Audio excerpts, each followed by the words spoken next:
చూపు, ఒకరిది మాట ఒకరిది భావం, ఇరువురి కదలిక కదిపిన కథ ఇది ప్రేమ ప్రేమ. తిరిగొచ్చే తీయగా ఇది ప్రేమ ప్రేమ, ఎదురొచ్చే హాయిగా ఇది మనసుని తడిపిన క్షణము కదా.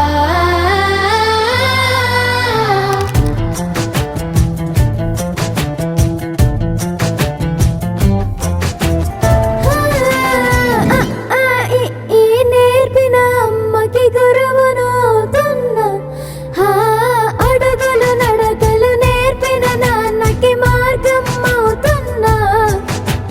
పిల్లలు వీళ్ళే అవుతుండగా ఆ అల్లరి నేనే చూస్తుండగా, కన్నులతో నేను చిన్నోడిలా కలగలిసిన ఎగసిన బిగిసిన